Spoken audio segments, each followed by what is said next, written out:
तो यूट्यूब पे रिकॉर्डिंग मिल जाएगी। तो आज जो हम B Ed L B 9th semester की क्लास करेंगे, जो हम करने जा रहे हैं, काफ़ी इंपॉर्टेंट सब्जेक्ट है ये, भारतीय नागरिक सुरक्षा संहिता। जैसे आपको पता है कि पहले सीआरपीसी था, सीआरपीसी को रिप्लेस कर कर जब 2023 में पार्लियामेंट ने एक नया लॉ पास किया, तो भारतीय नागरिक सुरक्षा संहिता पास किया था। इसके साथ साथ दो लॉ और आए थे, भारतीय न्याय संहिता और भारतीय साक्ष्य अधिनियम। ये तीनों एक्ट जो है एक ही साल पास किए गए थे 2023 में, और 1 जुलाई 2024 से पूरे भारत पे ये इन्फोर्स है, पूरे भारत पे ये लॉ लागू है। तो यही हमारा जो फर्स्ट टाइम बच्चे दे रहे हैं, या जिनका बैक भी है उनका भी यही पेपर है। जो 2019 से पहले वाले बच्चे होंगे उनके पास जो है वो सीआरपीसी है, लेकिन आपके पास, सबके पास जो है यही है। अब बहुत सारे बच्चों का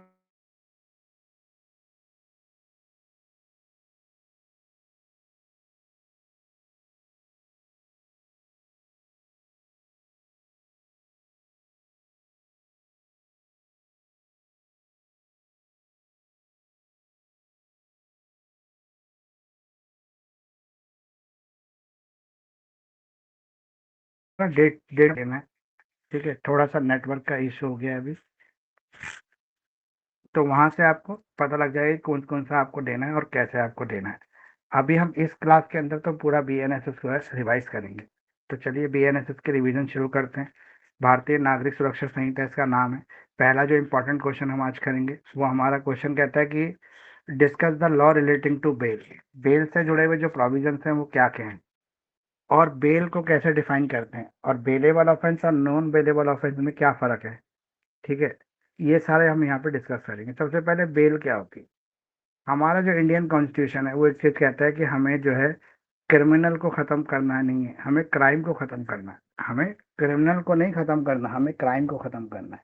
हमारा जो अटैक होगा वो क्राइम के ऊपर होगा, हमें क्राइम को मिटाना है। तो अगर हमें क्राइम को मिटाना है, क्रिमिनल को नहीं मिटाना है, तो हर हमारे कॉन्स्टिट्यूशन में ये बोला गया कि हर व्यक्ति जब तक गुनहगार प्रूव ना हो जाए, जब तक वो निर्दोष है, इनोसेंट है, जब तक प्रूवन टू गिल्टी ना हो जाए, जब तक उसके ऊपर दोष सिद्ध ना हो जाए, तो ट्रायल चलने के बाद ही जो है दोष साबित होगा। ट्रायल में तो बहुत टाइम लग जाता है, आपने देखा होगा कोर्ट का प्रोसीजर कितना लंबा होता है, सालों साल मुकदमा चलता रहता है। तो जो कम सीरियस नेचर के ऑफेंस होते हैं उसमें जो है बेल हो जाती है, उसे बेलेबल ऑफेंस कहते हैं। उसमें आसानी से बेल हो जाती है, बच्चे का ट्रायल चलता रहता है और वो बाहर रहता है जेल से। हाँ, कुछ कंडीशंस के साथ, जैसे उसको रोज जाके पुलिस स्टेशन में हाजिर लगानी है, या हफ्ते में लगानी है, या जब भी कोर्ट ऑर्डर देके बुलाएगी तो कोर्ट में आना है। इस तरह की कंडीशन के साथ उसको बेल मिल जाती है।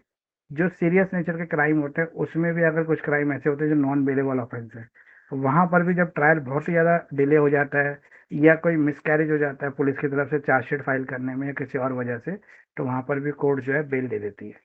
तो बेल का एक अधिकार है। तो बेल एक अधिकार है, किसका अधिकार है, जो व्यक्ति ट्रायल में जो सस्पेक्टेड है उसका एक अधिकार है, इंडिविजुअल का राइट है बेल लेने का। तो यहाँ पर हमारे बेल जो है वो तीन तरह की बेल है, regular bell, interim bell, anticipatory bell. लगभग एंटिसिपेटरी बेल तो आजकल कम्प्लीटली खत्म ही हो गई है, दो बेल ही ज्यादा सुनी जाती है, रेगुलर बेल और इंटरिम बेल। जब कोई व्यक्ति जो जेल में बंद है, उसकी फैमिली में किसी को मेडिकल इमरजेंसी हो जाए, उसकी फैमिली में कोई ऐसा काम हो जो उसके बिना पूरा नहीं हो सकता, तो वो इंटरिम बेल पर बाहर आ सकता है। इंटरिम मतलब फौरी राहत, थोड़े दिन के लिए उसको राहत मिल जाती है, इस राहत के साथ वो बाहर आ सकता है। तो इसे हम इंटरिम बेल कहते हैं। और एंटिसिपेटरी बेल वो होती है, जैसे फॉर एग्जांपल आपको शक है कि भाई कभी भी पुलिस आपको अरेस्ट कर सकती है, और वो क्राइम जिसमें पुलिस आपको अरेस्ट करने वाली है वो बेलेबल ऑफेंस है, तो आप कोर्ट में चल के जाते हैं और कोर्ट से बोलते हैं कि जैसा मुझे ऐसा लगता है कि पुलिस मुझे कभी भी उठा लेगी और इस क्राइम में उठाएगी, और ये तो बेलेबल ऑफेंस है, तो आप मुझे पहले से एंटिसिपेटरी बेल दे दो। फिर अगर मुझे पुलिस अरेस्ट करने आए तो मैं दिखा दूंगा पुलिस को कि भाई साहब मेरे पास तो एंटिसिपेटरी बेल है, मुझे तो अरेस्ट नहीं किया जा सकता, और पुलिस मुझे छोड़ देगी। तो इस तरह के एंटिसिपेटरी बेल ले सकते हैं। सेक्शन 480 के अंदर ये डिस्कस की गई है बेल को जो है। अब जो बेलेबल ऑफेंस होते हैं वो कौन से, जिसमें बेल हो सकती है, ऐसे कोई भी ऑफेंस जिसमें 3 साल से कम की सजा हो या 3 साल की सजा हो, वो बेलेबल ऑफेंस में कवर होते हैं। अब नॉन बेलेबल ऑफेंस कौन से हैं, ऐसा कोई भी क्राइम जिसमें सजा जो है 3 साल से ज्यादा की है, ठीक है, तो वो नॉन बेलेबल ऑफेंस होते हैं। अब बेल, जैसे रेगुलर बेल, ये वो बेल है जो नॉन बेलेबल ऑफेंस और बेलेबल ऑफेंस में जनरली दी जाती है। एंटिसिपेटरी बेल मैंने आपको बता ही दिया, इंटरिम बेल आपको बता ही दिया, अंतरिम राहत के लिए इंटरिम बेल दी जाती है। अब कौन से ऐसे ग्राउंड्स हैं जिन ग्राउंड पर बेस कर कर आपको बेल मिलेगी। तो बेल का वही ग्राउंड होता है जो मैंने आपको क्लास के शुरू में बताया था कि कभी भी जब ट्रायल चल रहा होता है और ट्रायल ट्रायल कुछ ज़्यादा ही डिले हो जाता है तो कोर्ट कहती है, हमारे यहाँ पर ये कानून में लिखा हुआ है ना कि जब तक एक व्यक्ति गिल्टी प्रूव ना हो जाता वो इनोसेंट है, तो इनोसेंट को जेल में रखना गैर कानूनी, तो इसलिए उसको बेल मिल जाती है इसी बेस पर। अब प्रोसीजर क्या है अगर आपको बेल लेनी है, तो बेल का प्रोसीजर क्या है ऑब्टेनिंग का बेल। सबसे पहला स्टेप क्या है, अगर आपको बेल लेनी है तो आपको बेल एप्लीकेशन फाइल करनी पड़ेगी। यानी कि जो क्रिमिनल है उसकी बिहार पर उसका एडवोकेट एक बेल एप्लीकेशन लगाएगा कोर्ट में, उसके अंदर सभी तरह के ग्राउंड लिखेगा जिस ग्राउंड पे बेल मिल सकती है। दूसरा स्टेप क्या है, इस बेल एप्लीकेशन पे कोर्ट हियरिंग करती है, कोर्ट सुनती है इसको। अगर कोर्ट को ऐसा लगता है कि जो बेल एप्लीकेशन में ग्राउंड बोले गए हैं वो ग्राउंड करेक्ट है, जैसे फॉर एग्जांपल 6 महीने से हो गए लेकिन पुलिस ने चार्जशीट ही फाइल नहीं की केस के अंदर, बंदा जेल में पड़ा हुआ है, तो यहाँ पे 90 डेज के अंदर करनी पड़ती है पुलिस को, और 6 महीने तक भी पुलिस ने नहीं की तो यहाँ पे मिसकैरेज ऑफ जस्टिस हो रहा है, तो यहाँ पे कोर्ट तुरंत बेल दे देती है। ठीक है, या फिर अननेसेसरी डिले हो रहा है पब्लिक प्रोसिक्यूटर के थ्रू, तो भी कोर्ट बेल दे देती है। तो ये कुछ ग्राउंड्स हैं जिस पे रेगुलर बेल मिल जाती है। तो सुन लिया बेल को, अब फाइनल स्टेप में कोर्ट ऑर्डर दे देती है, बेल बॉन्ड भरवाती है। बेल बॉन्ड इसलिए भरा जाता है कि जिस व्यक्ति को हम बाहर छोड़ रहे हैं उसकी गारंटी क्या है। तो बेल बॉन्ड में कोई एफडी पैसा भी हो सकता है, किसी की सिक्योरिटी भी हो सकती है, श्योरिटी हो सकती है किसी व्यक्ति की जमानत, और वो व्यक्ति साइन करके देता है उसमें जब मुझे कोर्ट ऑर्डर दे के बुलाएगी या जब मुझे मेरे बेल के साथ जो शर्तें जोड़ी गई हैं, जैसे उसको जाकर अटेंडेंस लगानी है, वो सब शर्तों को वो पूरा करेगा, सब चीज़ों को वो मानेगा। अब bail in the case of non bailable offence, ऐसा ऑफेंस जो नॉन बेलेबल है जिसमें बेल हो नहीं सकती। ठीक है, लेकिन हमारे यहाँ पर बहुत सारी ट्रायल में से लापरवाही हो जाती है जिसके कारण जो नॉन बेलेबल ऑफेंस है उसमें भी बेल हो जाती है। जैसे मैंने आपको एक बताया था अभी थोड़ी देर पहले, चार्जशीट फाइल करने का 3 महीने का टाइम होता है, पुलिस 6 6 महीने चार्जशीट ही फाइल नहीं करती, तो वहां पर भी बेल के लिए अप्लाई एप्लीकेशन तुरंत लगाया जाता है सामने वाला वकील जो होता है। ठीक है, अगर लाइफ इम्प्रिजमेंट का कोई केस चल रहा है और ट्रायल चलते चलते 5 साल से ज़्यादा हो गए हैं, तो भी लाइफ इम्प्रिजमेंट वाले केस के अंदर, क्योंकि आधी सजा लगभग हो चुकी है उस क्राइम की, तो वहां पर भी वो जो सामने वाला लॉयर होता है वो बेल एप्लीकेशन फाइल कर देता है और कोर्ट उसको ग्रांट कर देती है, क्योंकि अभी वो दोषी नहीं ठहराया गया इसलिए। तो यहाँ पर जो कोर्ट है उसके पास भी पावर होती है, कोर्ट भी कुछ ग्राउंड पर जो है बेल दे सकती है, और कुछ ग्राउंड पे कोर्ट बेल को दी हुई बेल को कैंसिल भी कर सकती है। इंटरिम बेल भी होती है, जैसे फॉर एग्जांपल जो क्रिमिनल जेल में बंदा उसकी माँ बीमार हो गई, उसकी सर्जरी होनी है, उनका एक ही बेटा है, कोई और है ही नहीं केयर टेकिंग करने के लिए, तो वकील जो है एप्लीकेशन लगा देगा इसका एंटिसिपेट इंटरिम बेल चाहिए जी, और मेडिकल पेपर लगा देगा, कोर्ट तुरंत उसको छोड़ देगी, क्योंकि ह्यूमैनिटेरियन ग्राउंड भी एक ग्राउंड है जिसके बिहाफ पर बेल दी जा सकती है, मानवता का सिद्धांत भी कुछ कहता है। अब अगर हम ट्रायल की बात करें तो एक क्वेश्चन इंपॉर्टेंट है जो एग्जाम में बहुत बार पूछा जाता है बीएनएसएस के लिए, कि trial before court of session क्या होता है, या फिर प्रोसीजर क्या है ट्रायल का, किस तरह से ट्रायल जो है कोर्ट में चलता है, और डिफरेंट स्टेजेस क्या है ट्रायल की। तो सबसे पहले आपको बताना चाहिए कि ट्रायल क्या है। तो ट्रायल क्या है, ट्रायल एक तरीका है जिससे सच निकाला जाता है, क्वैश फॉर द ट्रुथ, ये वो तरीका है जिससे सच्चाई बाहर निकाली जाती है, क्योंकि हम कोशिश ये करते हैं कि पूरे केस की सच्चाई है ताकि सजा मिले। जैसे आपने सुना है आरुषि मर्डर केस, अभी तक किसी को सजा नहीं हुई, क्योंकि उस केस में इतने सारे फेसेस हैं कि बार बार टर्न लेता है, कभी किसी के ऊपर शक आता है कभी किसी के ऊपर शक आता है, तो वहां पे सजा नहीं मिली। सुरेंद्र कोहली वाला जो केस है, कौन सा था वो, नोएडा में है, निठारी निठारी कांड, उसके अंदर भी किसी को सजा नहीं, सबको बेल हो गई, सब बाहर भी आ गए, केस खत्म, लगभग केस खत्म ही हो गया। तो ये सब क्यों हो रहा है, ये सब इसलिए हो रहा है क्योंकि यहाँ पर जो पुलिस है, जो गवाह है वो प्रूव नहीं कर पाया उसके असली गुनाह को, उसके गुनाह के साक्ष्य नहीं मिले, साक्ष्य के बिना सजा नहीं हो सकती, चाहे सारी सुई शक की सुइयां उसी के ऊपर जा रही हो तो भी। तो ट्रायल का एक ही काम होता है, सच बाहर निकालना। तो सच बाहर निकालने के लिए ही ट्रायल किया जाता है। ट्रायल शुरू कहाँ से होता है, जब एफआईआर रजिस्टर्ड होती है और केस बन के तैयार होता है, वहां से शुरू होता है, और एंड कहाँ होता है, जब जजमेंट आ जाती है तब।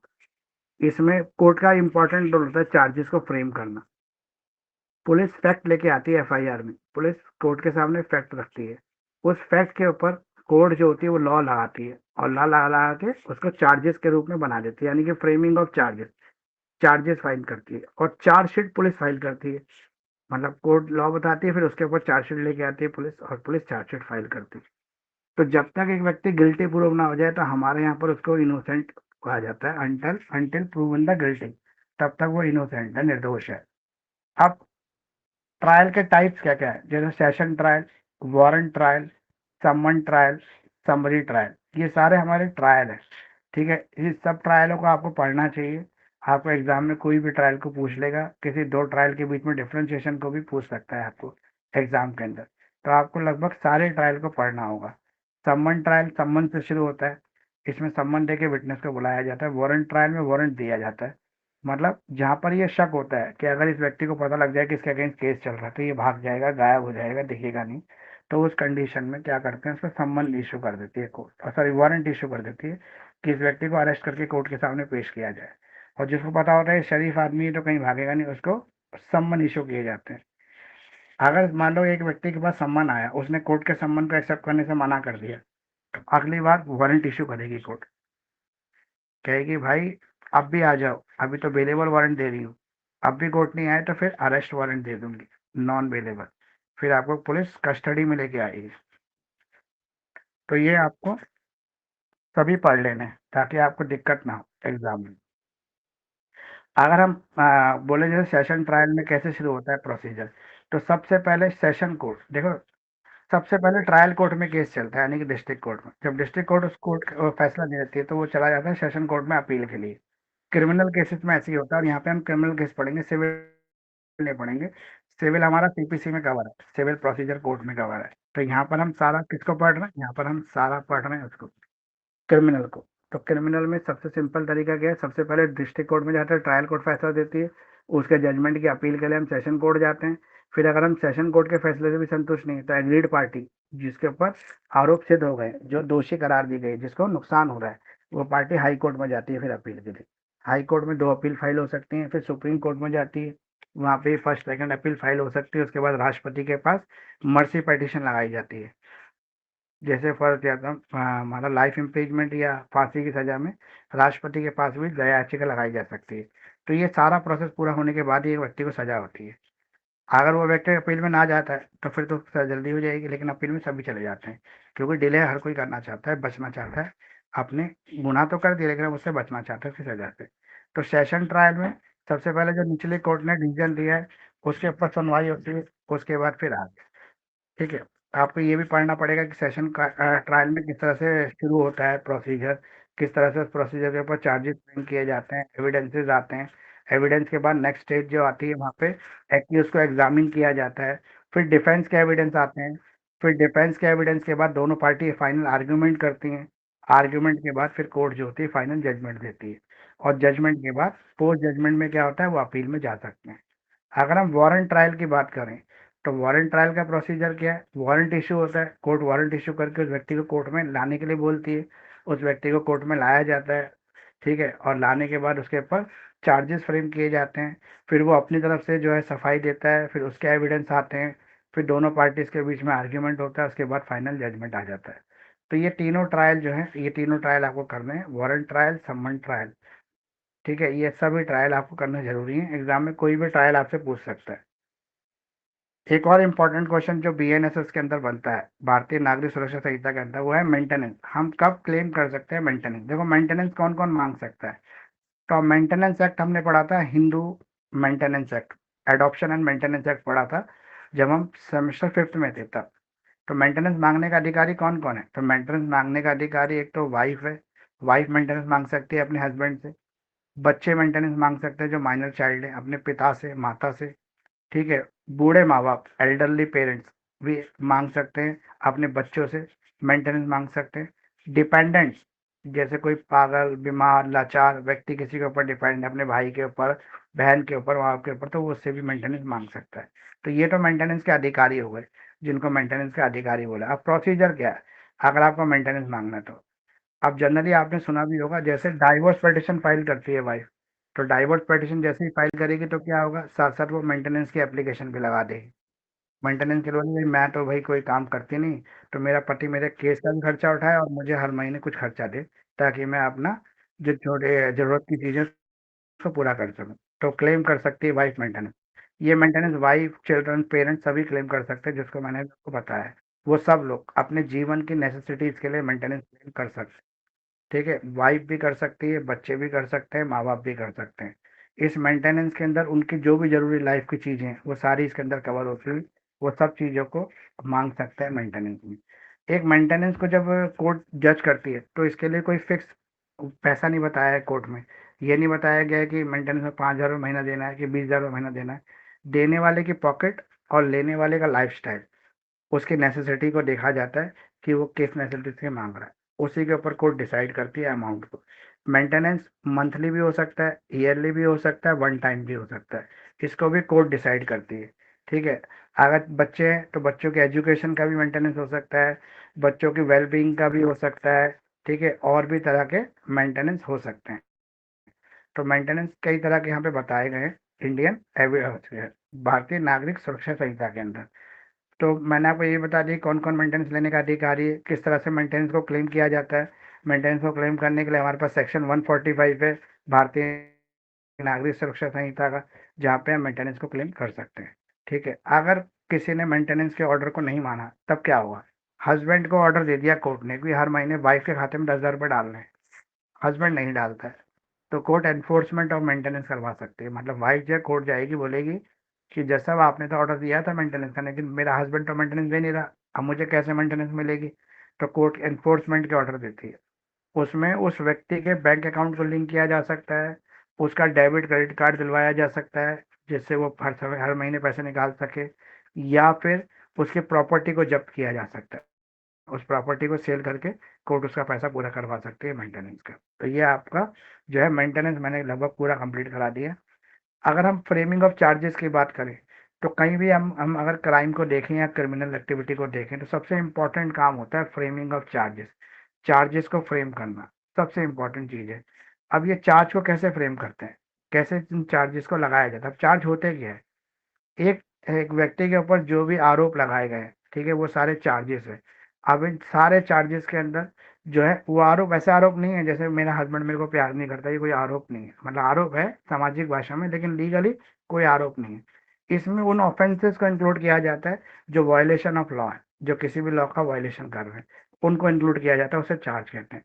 अब चार्ज में क्या क्या होना चाहिए, मतलब पुलिस जो चार्जशीट फाइल करते हैं ना कोर्ट में, जो मैं आपको बार बार कह रहा था चार्ज चार्ज, वो चार्जशीट सेक्शन 234 BNSS, वो चार्जशीट होती क्या है। इसमें सबसे पहले नेम ऑफ ऑफेंस बताना जरूरी होता है। नेम ऑफ ऑफेंस मतलब वायलेशन किस चीज का किया, चोरी की, डकैती की, छेड़खानी की, क्या किया, ये आपको बताना होगा। यानी कि उसके ऊपर आरोप क्या है। फिर अगर आरोप बता दिया आपने, जैसे फॉर एग्जाम्पल उसने छेड़खानी की, लड़की को छेड़ा, तो कब छेड़ा, किस डेट को, किस समय पर, कहाँ पर छेड़ा, कैसे छेड़ा, छेड़ने में क्या इन्वॉल्वमेंट था, उसके साथ कुछ और लोग इन्वॉल्व थे कि नहीं थे, वो गाड़ी से जा रहा था कि पैदल जा रहा था, लड़की गाड़ी पे थी पैदल थी, सारा इंसिडेंट रिकॉर्ड होगा उसके अंदर। फिर आइडेंटिटी, एक्यूज को कैसे पहचाना गया, मतलब कैसे पता लगा कि ये वही व्यक्ति है जिसको हम कोर्ट में पेश कर रहे हैं और यही था। तो उसका उस समय जैसे गाड़ी, कोई गाड़ी का नंबर या उसकी ड्रेस, या उस व्यक्ति ने आई विटनेस जिसने उसको वहां पे नोट किया था, तो ये सारी चीजें आइडेंटिफाई करती है एक्यूज को। फिर लीगल प्रोविजन, फिर इसके बाद एप्लीकेबल लॉ लगाया जाता है, सेक्शन वाइज उस चार्जशीट को बनाया जाता है। अब ये ऐसा क्यों कर रहे हैं, हम क्यों बना रहे हैं इतनी लंबी चौड़ी चार्जशीट, इसका पर्पस क्या है। हम इसलिए बना रहे हैं, इसके दो मकसद हैं। एक्यूज को क्लियरली पता लग जाए कि उसके अगेंस्ट क्या क्या चार्ज है। दूसरा, जो पार्टी है रिस्पोंडेंट, जो दूसरी पार्टी जिसके ऊपर अटैक हुआ, उसको भी पता लग जाए कि उसको फेयर ट्रायल मिल रहा है। ठीक है, उसके साथ कोई पक्षपात नहीं हो रहा, उसके आरोपों को ठीक से लगाया जा रहा है। फिर लीगल फाउंडेशन इस पे लगाई जाता है कि लॉ, करेक्ट लॉ एप्लीकेबल किया जा सके। क्या कोर्ट अर्लियर आगे के स्टेजेस में, लेटर स्टेज में क्या इसके अंदर चेंजेस कर सकती है, मतलब अल्ट्रेशन कर सकते हैं चार्जेस में। डेफिनेटली कर सकते हैं, अगर कोई भी ऐसी नई फाइंडिंग हो जाए तो, कोई ऐसी नई इन्वेस्टिगेशन आ जाए तो वहाँ पे कोर्ट इसके अंदर चेंजेस भी कर सकती है। लेकिन इसके लिए भी एक प्रोसीजर फॉलो करना होता है, ऐसा नहीं होता कि ऐसे ही एंटर कर देंगे बोलने से। तो कोर्ट एक प्रॉपर प्रोसीजर को पूरा कर कर जब इसके अंदर चेंजेस करती है। तो चार्जेस को अल्टर किया जा सकता है, हाँ चार्जेस को अल्टर करने का प्रोविजन दे रखा है, लेकिन कोर्ट के पास ही पावर है, कोर्ट ही कर सकती है। कौन सी कोर्ट कर सकती है, जो केस को सुन रही है, जो जिस कोर्ट में ट्रायल चल रहा है वही कोर्ट कर सकती है। अब हमारा जो ये है भारतीय नागरिक सुरक्षा संहिता है, इसमें क्रिमिनल कोर्ट्स के पावर की बताई गई है, अलग अलग क्रिमिनल कोर्ट की पावर बताई गई है। तो क्रिमिनल कोर्ट में सबसे ऊंची कोर्ट कौन सी है? Supreme court of India. Supreme court सबसे बड़ी क्रिमिनल कोर्ट है। इसके पास क्या क्या पावर है सुप्रीम कोर्ट के पास? तो सुप्रीम कोर्ट के पास पावर है हमारी, सबसे पहले अपील एंड जुरिडिक्शन। जो सुप्रीम कोर्ट है वो अपील कर सकती, मतलब अपील सुन सकती है हाई कोर्ट के डिसीजन के अगेंस्ट एग्रीड पार्टी की। जिस पार्टी का डिसीजन आया वो जाके सुप्रीम कोर्ट में अपील फाइल कर सकता है। चैप्टर 8 बीएनएस में इसका प्रोविजन दिया गया है। अब एसएलपी फाइल कर सकता है, सुप्रीम कोर्ट एसएलपी भी सुनती है। एसएलपी का मतलब क्या है? Power to grant a special leave to appeal against our judgment, order, sentence, overriding decision of the lower court. किसी भी लोअर कोर्ट के डिसीजन को ओवरराइड करने के लिए एसएलपी फाइल की जाती है। रिविजनल और रिव्यू जुरिडिक्शन, तो सुप्रीम कोर्ट जो है वो रिव्यू कर सकती है, रिवाइज कर सकती है अपने जजमेंट को, रेक्टिफाई कर सकती है लीगल एरर को, और इंश्योर कर सकते हैं justice in significant criminal matter. अब हाई कोर्ट की अगर हम बात कर रहे हैं तो इसके बाद सुप्रीम कोर्ट के बाद सबसे बड़ी कोर्ट कौन सी है? वो है हाई कोर्ट। अब हाई कोर्ट क्या करती है? हाई कोर्ट के पास क्या क्या पावर है? तो हाई कोर्ट भी अपील एंड जुरिडिक्शन है, उसके बाद वो भी अपील सुन सकती है निचली अदालतों के जो फैसले, जो सेशन कोर्ट का जो फैसला है उसके लिए अपील लेके आप हाई कोर्ट जा सकते हो। तो भी अपील एंड जुरिडिक्शन है। रिविजनल जुरिडिक्शन भी है, ये रिवीजन भी कर सकती है जजमेंट जो निचली कोर्ट ने पास किया उसको रिवाइज कर सकती है, चेंज भी कर सकती है, और इसके अलावा रिट सुन सकते हैं। सुप्रीम कोर्ट के पास भी रिट जुडिक्शन है। आर्टिकल 32 में सुप्रीम कोर्ट सुनती है और आर्टिकल 226 में हाई कोर्ट सुनता है आपके रिट पिटिशन को। सेशन कोर्ट, सेशन कोर्ट के पास क्या पावर है? ये ट्रायल कोर्ट है, क्रिमिनल केसेस के अंदर चलाए जाते हैं, जैसे मर्डर केसेस होते हैं वो सीधा सेशन कोर्ट में उनका ट्रायल चलता है, जिनमें लाइफ इम्प्रीजमेंट या डेथ इम्प्रीजमेंट, डेथ का सेंटेंस हो सकता है। उन केसेस का ट्रायल जो है निचली डिस्ट्रिक्ट कोर्टों में नहीं चलता, उसका ट्रायल डायरेक्ट कहाँ चलता है? सेशन कोर्ट में चलता है। सेंटेंसिंग पावर, इसके पास सजा देने की पावर है। जो डिस्ट्रिक्ट कोर्ट होती हैं अपने जजमेंट में वो सजेशन देती हैं हायर कोर्ट को डिसीजन देने के लिए, लेकिन यहाँ पर ये कोर्ट डायरेक्टली मौत की सजा दे सकती है, डायरेक्टली लाइफ इम्प्रीजमेंट दे सकती है। डिस्ट्रिक्ट कोर्ट के पास पावर नहीं है किसी को लाइफ इम्प्रीजमेंट देने की या किसी को मौत की सजा देने की। अगर उनको देना है किसी केस में तो वो अपनी सुपीरियर कोर्ट को सजेशन देती हैं और वहां से ऑर्डर पास कराने के लिए रिक्वेस्ट करती हैं। बाकी सब सजा दे सकती हैं लेकिन लाइफ इम्प्रीजमेंट और डेथ सेंटेंस नहीं दे सकती। तो इसके पास सेंटेंसिंग पावर भी है, इसके पास अपीलेंट पावर भी है, अपील सुन सकती है। अब चीफ जुडिशियल मजिस्ट्रेट की अगर हम बात करें तो इसके पास पावर क्या है? इसके पास ट्रायल ऑफ ऑफेंसेस की पावर है चीफ जुडिशियल मजिस्ट्रेट पास, ये डिस्ट्रिक्ट कोर्ट है, ठीक है। इसके पास सेंटेंसिंग पावर है, यानी कि 7 साल तक की सजा दे सकता है, फाइन की सजा दे सकता है, ये सब है। ये सुपरवाइजरी कर सकता है लोअर मजिस्ट्रेट कोर्ट को, सीजेएम की जो कोर्ट है फर्स्ट क्लास मजिस्ट्रेट जो होता है उसकी कोर्ट को सुपरवाइज करती है। फिर इसके नीचे होता है judicial magistrate of first class. इसके पास क्या पावर है? ये 3 साल तक की सजा वाले केसेस को सुन सकता है, क्रिमिनल में जिसमें 3 साल तक की सजा होती है उसको सुनता है। इसके बाद 3 साल तक की सजा देने की पावर है केवल, उससे ज्यादा सजा दे ही नहीं सकता है। उससे ज्यादा देना तो फिर सीजेएम की कोर्ट में जाना पड़ेगा। Judicial magistrate of second class, ये भी ट्रायल के पावर है इसके पास, ये भी ट्रायल चलाता है लेकिन 1 साल तक की सजा के ट्रायल चला सकता है जो सेकंड क्लास मजिस्ट्रेट है। इसके पास 1 ही साल की सजा देने की पावर होती है, उससे शायद ज्यादा सजा ही दे नहीं सकता, ठीक है। फिर एग्जीक्यूटिव मजिस्ट्रेट, ये भी प्रिवेंटिव जुडिशियल होता है इसके पास, ये किसी भी पब्लिक लॉ को मेंटेनेंस करने की जिम्मेदारी करता है और अगर ये कुछ वायलेशन होता है तो ये फाइन लगा सकता है। इसके पास सेंटेंसिंग पावर नहीं होती है, केवल फाइन लगा सकता है, जैसे आपका एसडीएम होता है, डिविजनल मजिस्ट्रेट होता है, वो सब।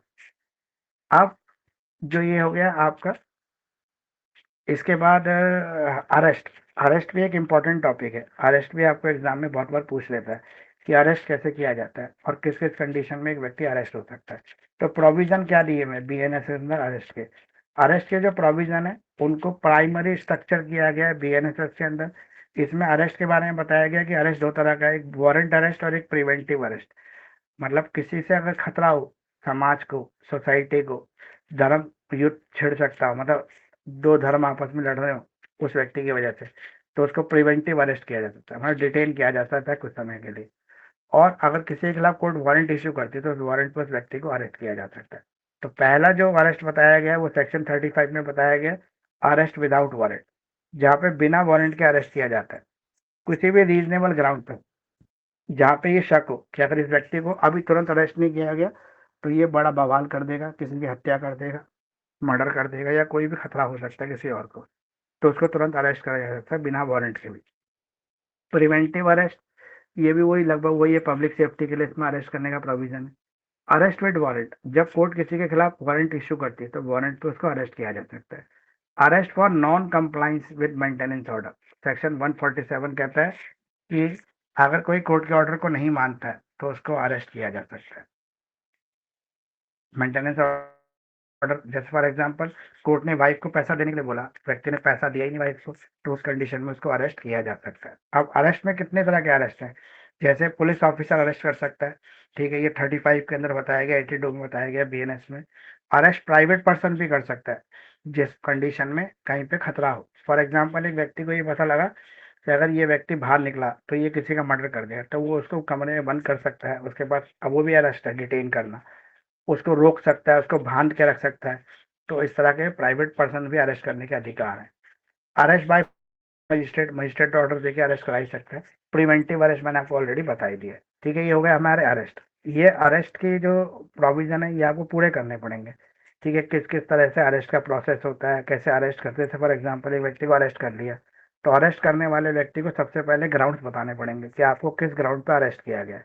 उसके बाद उस व्यक्ति को अपने वकील को फोन करने की आज़ादी देनी पड़ेगी, यानी कि आप अपने लीगल एडवाइस ले सकता है वो अपने वकील से। इसके अलावा वो अपनी फैमिली के किसी एक मेंबर को फ़ोन करके इन्फॉर्म कर सकता है अपने अरेस्टिंग के लिए, फैमिली को या फिर अपने फ्रेंड को। इसके अलावा जब भी उसको अरेस्ट करेंगे सबसे पहले उसका मेडिकल एग्जामिनेशन कराया जाएगा, उसकी मेडिकल कंडीशन को देखने के लिए। फिर सेल्फ इंक्रिमिनेशन जो होगा वो उसके राइट्स होंगे, ये यानी कि उसको फोर्स किया जाएगा कि वो प्रिजम्पशन टू इनोसेंट, मतलब ये माना जाएगा कि जब तक दोष साबित ना हो जाए जब तक वो इनोसेंट ही है। ठीक है, और 24 घंटे के अंदर उसको मजिस्ट्रेट के सामने पेश करना जरूरी है। जिस भी व्यक्ति को पुलिस अरेस्ट करती है उसको 24 घंटे के अंदर मजिस्ट्रेट के सामने पेश करना जरूरी है। तो ये सारे प्रोविजन हमारे अरेस्ट के हो गए। अरेस्ट भी एक इंपॉर्टेंट टॉपिक है और आपके एग्जाम में ये भी काफी बार रिपीट होता है। ठीक है, अरेस्ट भी। अब जो हमारे पेपर है ना पुराने, वो 2024 में पहली बार पेपर आया था इसका, बीएनएसएस का, तो 2024 का ही मिलेगा आपको पिछला पेपर। अगर आपको सीसीएसई स्टडी पे मिल जाता ठीक है, नहीं मिलता तो आप यूट्यूब पे सर्च कर लेना, किसी ना किसी ने अपलोड किया ही होगा, वहां आपको मिल जाएगा। अब ये अपील, हम अपील कब लगा सकते हैं, मतलब हमारे पर ऑर्डर ऑफ कन्विक्शन हो गए, कन्विक्शन मतलब सजा मिल गई हमें, सजा के ऑर्डर होते ही हम अपील कर सकते हैं, हम अपील कर सकते हैं सजा के खिलाफ। अब अपील कैसे करेंगे हम, जब हम अपील करेंगे तो हमारे पास 30 से 60 दिन है अपील करने की, 30 दिन के अंदर हम अपील कर सकते हैं। ठीक है, कम से कम 30 दिन का टाइम है, और मैक्सिमम कुछ केस के अंदर 60 दिन का भी हो सकता है। हमें अपील के लिए पूरी केस फाइल वगैरह डॉक्यूमेंट जो है सब लगाने पड़ेंगे, जजमेंट की कॉपी लगानी पड़ेगी। ये हमारा है प्रोसेस है पूरा। रिवीजन भी लगा सकते हैं और अपील भी लगा सकते हैं। अपील और रिवीजन में क्या फ़र्क है, ठीक है, किस तरह से हाई कोर्ट में अपील लगाई जाती है, किस तरह से सुप्रीम कोर्ट में अपील लगाई जा सकती है, ये पूरा प्रोसेस आपको पढ़ना पड़ेगा, पूरा प्रोसेस आपको याद भी करना पड़ेगा, क्योंकि अपील पे, अरेस्ट पे, चार्जेस पे ये क्वेश्चन आपके बनते हैं इसके अंदर से, और ये आ सकते हैं आपको। सबसे इम्पोर्टेंट टॉपिक एफआईआर। एफआईआर पुराने वाला जो सीआरपीसी था उसमें भी इम्पोर्टेंट था और अब भी बहुत इंपॉर्टेंट है। एफआईआर आपको जरूर करना है। एफआईआर मतलब फर्स्ट इंफॉर्मेशन रिपोर्ट। एक व्यक्ति अगर पुलिस के पास जाके कुछ सूचना देना चाहता है किसी क्राइम के लिए, तो वहां पे पुलिस की ये ड्यूटी नहीं है कि पुलिस ये चेक करने बैठे कि भाई ये सच बोलने आया है कि झूठ बोलने आया है। वो जो भी बोलेगा उसको रिकॉर्ड कर ले, ये पुलिस की ड्यूटी है। बाद में उस पर इन्वेस्टिगेशन कर कर ये पता लगाएगी कि वो करेक्ट है कि रॉन्ग है। तो यहाँ पर पुलिस की ये ड्यूटी है कि वो किसी भी परिस्थिति के अंदर ये रिकॉर्ड कर ले कि वो व्यक्ति जो भी देने आया। एफआईआर में रेगुलर एफआईआर और जीरो एफआईआर का प्रोविजन है। अगर आप जिस एरिया के अंदर क्राइम हुआ है वहीं जाके एफआईआर कर रहे हो तो वो रेगुलर एफआईआर है। अगर आप उस एरिया से बाहर जाके कंप्लेंट कर रहे हो तो वो आपका क्या है, वो आपका जीरो एफआईआर में दर्ज किया जा सकता है। तो ये हमने लगभग, मैंने सारे इंपॉर्टेंट टॉपिक आपको बीएनएसएस के कवर करा दिए। अगर आप इन टॉपिकों को सबको कर लोगे तो आपके एग्जाम में बहुत अच्छे मार्क्स आ सकते हैं। ठीक है, इसमें कोई भी ऐसा टॉपिक छूटा नहीं है। हाँ, एक दो एक्स्ट्रा टॉपिक हो सकते हैं जो मैं और भी अभी एक वीडियो बनाऊंगा इंपॉर्टेंट क्वेश्चन की, उसमें कवर कर दूंगा उन टॉपिक को। तो आप सारे टॉपिक कर लेना, आपका एग्जाम अच्छे से हो जाएगा। अब जब एग्जाम होगा और आप इस वीडियो को एग्जाम से मैच करोगे तो आपको ऐसा लगेगा कि बहुत सारे क्वेश्चन इसी वीडियो में से उठ के एग्जाम में आ गए हैं। अब आपके कोई डाउट है, कुछ आपको पूछना है तो आप पूछ सकते हैं। तो मुझे लग रहा है आपके कोई डाउट है नहीं, तो इसलिए हम क्लास को यहीं कंप्लीट कर रहे हैं। ठीक है, नेक्स्ट क्लास कब होगी इसका इन्फॉर्मेशन मैं आपको ग्रुप में भी दूंगा और व्हाट्सएप स्टेटस के थ्रू भी आपको दे दूंगा। तो आप दोनों ही चीज़ें देखते रहें।